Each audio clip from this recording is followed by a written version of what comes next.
TRS party వల్లే 2004లో కాంగ్రెస్ అధికారంలోకి వచ్చిందన్నారు మాజీ మంత్రి హరీష్ రావు.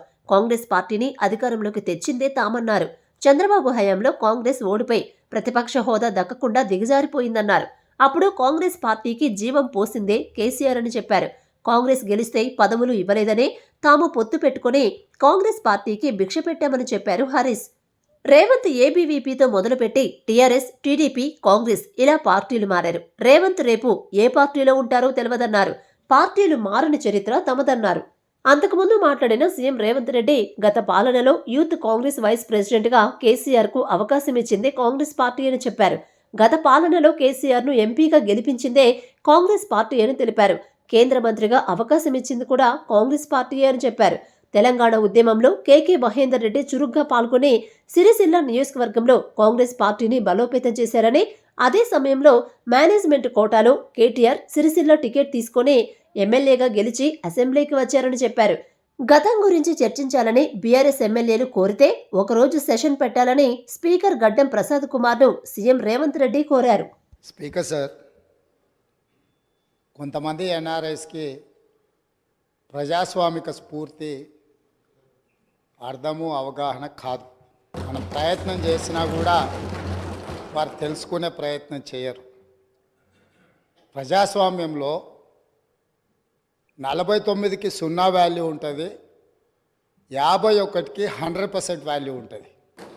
ఎందుకంటే 51% ఓట్లు, 51% నెంబర్ ఉన్న వాళ్ళు ప్రభుత్వాన్ని ఏర్పాటు చేస్తారు. 49% ఉన్నవాళ్ళు ప్రతిపక్షంగా కూర్చొని ప్రభుత్వం తీసుకునే పరిపాలనలో నిర్ణయాలను, శాసనాలను సహేతుకంగా విశ్లేషించి సలహాలు, సూచనలు ఇస్తారు. సలహాలు, సూచనలు ఒకవేళ ప్రభుత్వము పెడచెవిన పెడితే నిరసనలు, ధర్నాలు, రాస్తారోకలు చేస్తారు. అవసరమైతే ఆమరణ నిరాహార దీక్షలు చేసిన కూడా సందర్భాలు ఉన్నాయి. ఆ స్పిరిట్ను తీసుకోవాలి తప్ప వాళ్ళు 64 ఉన్నారు, మేము 39 మంది ఉన్నాం, మేము అచ్చోసిన ఆంబోతుల్లాకున్నాం, మేము పోడియంలోకి వచ్చి కుస్తీలు కొట్లాడతాం, ఈ రకమైన భాష వారి గౌరవానికి కానీ ఈ సభను నడిపించుకోవడానికి కానీ సహకరించదు. రెండవ అంశం, పదే పదే గత పాలన గురించి, గత ప్రభుత్వాల గురించి మాట్లాడుతున్నాను. సరే, వారు ఏం మాట్లాడతారో మొత్తం విన్నాక రిప్లై చేద్దాం అనుకున్నాను. కాకపోతే నా రిప్లై కోసం వారు తహతహలాడుతున్నారు. గత పాలనలో యూత్ కాంగ్రెస్ వైస్ ప్రెసిడెంట్గా కల్వకుంట్ల చంద్రశేఖరరావుకు అవకాశం ఇచ్చిందే కాంగ్రెస్ పార్టీ. సింగిల్ విండో డైరెక్టర్గా ఎన్నికల్లో పోటీ చేయడానికి ఇస్తే కాంగ్రెస్ పార్టీ తరఫున నిలబడి ఓడిపోయిందే చంద్రశేఖరరావు. గత పాలనలో ఎంపీగా గెలిపించిందే కాంగ్రెస్ పార్టీ. గత పాలనలో షిప్పింగ్ మినిస్టర్ ఇచ్చిందే కాంగ్రెస్ పార్టీ. ఆ తర్వాత కార్మిక శాఖ మంత్రి ఇచ్చిందే కాంగ్రెస్ పార్టీ. అంతెందుకు, ఇక్కడ సభ్యుడు ఉన్నాడు, వారు కూడా వారి కుటుంబ సభ్యులే. ఎమ్మెల్యే కాకుండానే మంత్రిని చేసి తర్వాత ఎమ్మెల్యేగా ఎన్నిక చేయడానికి సహకరించిందే కాంగ్రెస్ పార్టీ. ఈరోజు వాళ్ళు ఏ పేరైతే వినోద్ అనుకుంటున్నారో ఆ రాజశేఖర రెడ్డి గారే ఆ మంత్రివర్గంలోనే గత ఆర్థిక శాఖ మంత్రి, సిద్దిపేట ఎమ్మెల్యే గారు ఎమ్మెల్యే పదవి లేకుండా మంత్రిగా ప్రమాణ స్వీకారం చేసినారు. రాజశేఖర రెడ్డి గారి నాయకత్వమే దేశానికి బలమైన నాయకత్వం అని అందులో పనిచేసింది. మూడవది, పోతిరెడ్డిపాడు పొక్క పెద్దది చేసినప్పుడు కీర్తిశేషులు నాయన్ నరసింహారెడ్డి గారు కడప జిల్లా ఇన్ఛార్జ్ మినిస్టర్. ఆ రోజు కొట్లాడింది పోతిరెడ్డిపాడు మీద కీర్తిశేషులు పి జనార్దన్ రెడ్డి గారు. పోతిరెడ్డిపాడు పొక్క పెద్దది చేసినప్పుడు ఇక్కడ ఉన్నోళ్ళు ఎవరు ప్రాణత్యాగాలు చేస్తామని ఎవరు కొట్లాడలే, ఎవరు మాట్లాడలే. సొంత పార్టీ, సొంత ప్రభుత్వం ఉన్న తెలంగాణ ప్రజల హక్కులను భంగం కలిగించొద్దు, కృష్ణానది జలాలలో మా వాటా మాకు ఉండాలి, మా వాటాను ఎవరు తీసుకెళ్ళినా మేము ఒప్పుకోమని కొట్లాడింది ఆనాటి నాయకుడు పి జనార్దన్ రెడ్డి గారు మాట్లాడినారు తప్ప వీళ్ళు కాదు. కాబట్టి ఈరోజు వీళ్ళందరూ ఏ పాలకుల గురించి మాట్లాడుతున్నారో ఆ పాలకులు ఇప్పుడు మాట్లాడుతున్న పెద్దలు ఎట్లెమ్మెల్యేనరు?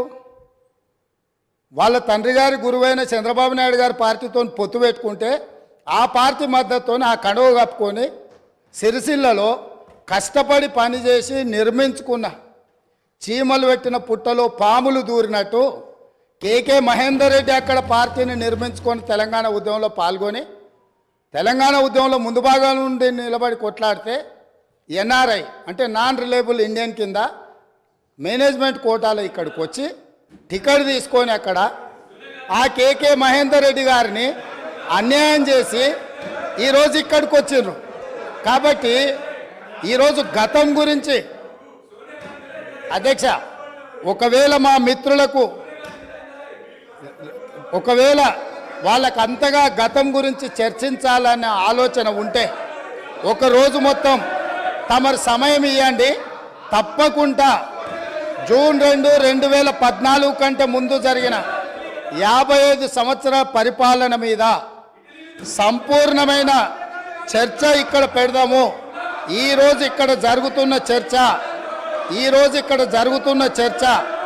జూన్ 2, 2014 నుంచి జరిగిన పరిపాలన, చేసిన విధ్వంసము, నాయకత్వం యొక్క వ్యవహార శైలి మీద మనం ఈరోజు మాట్లాడుకుంటున్నాము. కాబట్టి వారికి గతం గురించి చర్చించాలనే కోరిక ఉంటే మాకు ఎలాంటి అభ్యంతరం లేదు.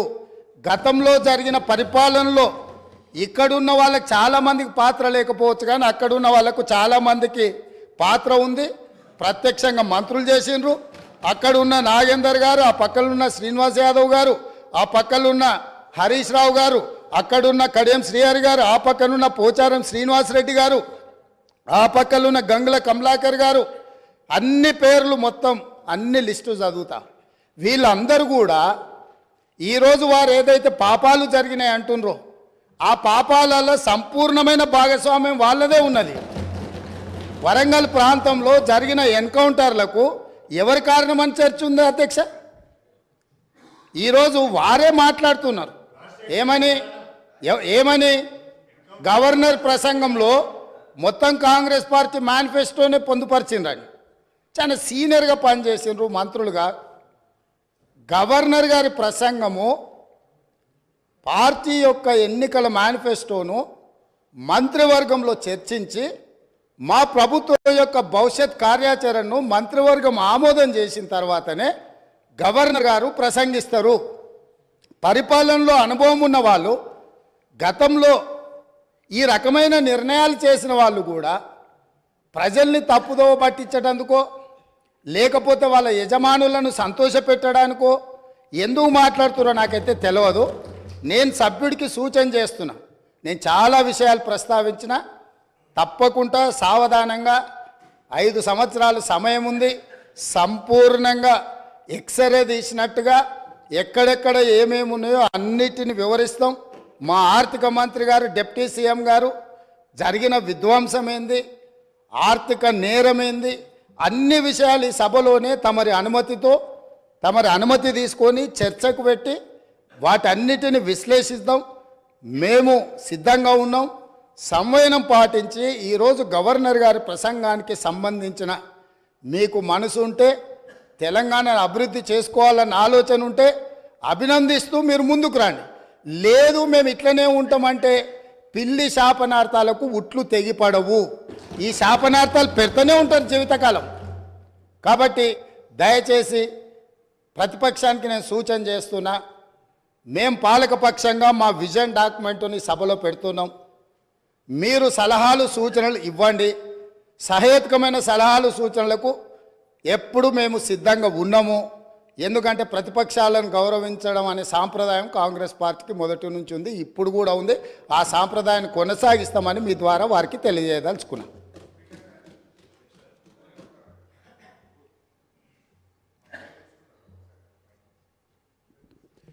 వారు మా పేరు తీసుకున్నారు అధ్యక్ష. గౌరవనీయులు రాష్ట్ర ముఖ్యమంత్రి గారు ఈ సభను ఒక నిమిషం కొద్దిగా ఓపిక ఉండాలి అధ్యక్ష. చాలా విషయాలు మాట్లాడేది ఉంది, తొందరపడకండి రాజగోపాల్ గారు. అయితే గౌరవ ముఖ్యమంత్రి గారు ఈ సభను తప్పుదోవ పట్టించే విధంగా కొన్ని వ్యాఖ్యలు చేశారు. సభ యొక్క రికార్డులు సరిచేయాల్సినటువంటి అవసరం ఉంది కనుక నేను ఈ అవకాశం తీసుకున్నాను అధ్యక్ష. ముఖ్యమంత్రి గారు మాట్లాడుతూ పోతిరెడ్డిపాడు ప్రాజెక్టు పైన మా నాయకులే కొట్లాడారు, ఆ రోజు రాజశేఖర రెడ్డి గారి క్యాబినెట్లో ఉన్నటువంటి మంత్రులు మాట్లాడలేదు అనేటువంటి మాట వారు మాట్లాడినారు. నేను దాని మీద ఒకరోజు వీలైతే చర్చ పెట్టండి, సభ రికార్డులు తీసి బయట పెట్టండి, వీడియో ఫుటేజ్ కూడా ఉంటుంది సభలో, అన్ని విషయాలు కూడా బయట పెడితే దాని మీద నేను చర్చకు సిద్ధం. But I want to reiterate the record. ఆ రోజు రాజశేఖర రెడ్డి గారి క్యాబినెట్ నుంచి మేము 6 మంత్రులం 14 నెలలకే మేము రాజీనామా చేశాము. మేము రాజీనామా చేసినప్పుడు చెప్పే 6 కారణాలు, అందులో మొట్టమొదటి కారణం అక్రమంగా పోతిరెడ్డిపాడు ప్రాజెక్టును పొక్కగొట్టి మా తెలంగాణకు దక్కాల్సిన కృష్ణా నదీ జలాలను రాయలసీమకు తరలించకపోతున్నందుకు నిరసనగా ఈ క్యాబినెట్ నుంచి మేము వైదొలుగుతున్నాము. తెలంగాణను ముంచి పులిచింతల ప్రాజెక్టు గట్టి ఆంధ్రాకు నీళ్లు మళ్లించే పులిచింతల ప్రాజెక్టును ఆపకపోవడం వల్ల మేము ఈ క్యాబినెట్ నుంచి వైదొలుగుతున్నాము. 610 జీవో అమలు చేయడంలో నిర్లక్ష్యం కారణంగా మా తెలంగాణ పిల్లలకు ఉద్యోగాలు దక్కే విషయంలో మా మాట తప్పుతున్నందుకు నిరసనగా ఈ క్యాబినెట్ నుంచి మేము వైదొలుగుతున్నాము. నక్సలైట్లతో చర్చల పేరిట చర్చలు జరిపి ఎన్కౌంటర్లు చేస్తున్నారు, ఆ ఫేక్ ఎన్కౌంటర్లు జరుగుతున్నాయి కనుక మేము రాజీనామా చేస్తున్నాము. ఇట్లా ఒక 6 కారణాలు ఇదే సభలో చెప్పాం, బయట చెప్పి మేము ఆ రోజు రాజీనామా చేస్తామనేటువంటి విషయాన్ని సభ ద్వారా గౌరవ ముఖ్యమంత్రి దృష్టికి మీ దృష్టికి తెస్తున్నాను. రెండో విషయం, ఇదే సభలో అదే పోడియం దగ్గర మీరు రికార్డులు తీయండి, నా చేతిలో ప్లే కార్డ్, మేము ఆ రోజు ఉన్న మా పద్మారావు గౌడు శాసనసభ్యులం పోతిరెడ్డి ప్రాజెక్టును వెంటనే ఆపాలని చెప్పి 45 రోజులు మొత్తం బడ్జెట్ సెషన్ మొత్తం పోతిరెడ్డి ప్రాజెక్టు ఆపాలని మేము అక్కడి నుంచి, కీర్తిశేషులు పీజేఆర్ గారు ఒక్కడు కాంగ్రెస్ పార్టీ నుంచి ఇక్కడి నుంచి కొట్లాడిండ్రు ఒక్కడే. ఆ రోజు మంత్రులుగా ఉన్న చాలా మంది పెదవులు ముచ్చుకొని ఇక్కడ కూర్చున్నారు తప్ప ఆ రోజు మాతో గొంతు కలిపింది ఒకే ఒక్కడు పీజేఆర్. ఆ పీజేఆర్ తనయుడు విష్ణువర్ధన్ రెడ్డి కూడా ఈరోజు మాతోనే ఉన్నాడు. రెండో విషయం I would like to clarify. నేను విషయాల్లో చర్చలకు పోతే చాలా చెప్పాలి కానీ just I'm trying to give the clarification. ఇది ముఖ్యమంత్రి గారు చెప్పిన పోతిరెడ్డిపాడు విషయం. రెండో విషయం, ముఖ్యమంత్రి గారు మాట్లాడుతూ నేను శాసనసభ్యుడు కాకుండా మంత్రి చేసిన ఘనత కాంగ్రెస్ పార్టీది అని వారు మాట్లాడినారు. ఆ కాంగ్రెస్ పార్టీని అధికారంలో తెచ్చిన ఘనత టీఆర్ఎస్ పార్టీది.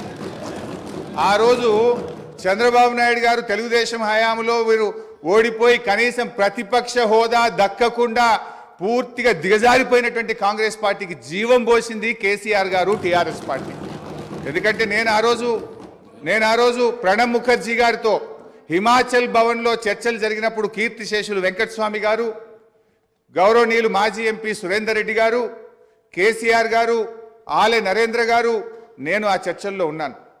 కేసీఆర్ గారు ఆ రోజు మాట్లాడుతూ ఆ అలయన్స్ చర్చలు జరిగినప్పుడు తప్పకుండా ఈ రాష్ట్రంలో కాంగ్రెస్ పార్టీ అధికారంలోకి తెస్తాం, దేశంలో కూడా అధికారంలోకి వస్తుందంటే ఆ రోజు ప్రణబ్ ముఖర్జీ గారు మాజీ రాష్ట్రపతి గారు అన్న మాట I was part of the discussion. Chandrashekar గారు మీరు అన్నట్టు నిజంగా కాంగ్రెస్ పార్టీ అధికారంలోకి వస్తే నువ్వు నా ఇంట్లో కూర్చొని తెలంగాణ రాష్ట్రం తీసుకొని పో, నిజంగా అధికారంలోకి వస్తుందా అని ఆయన అన్నారు.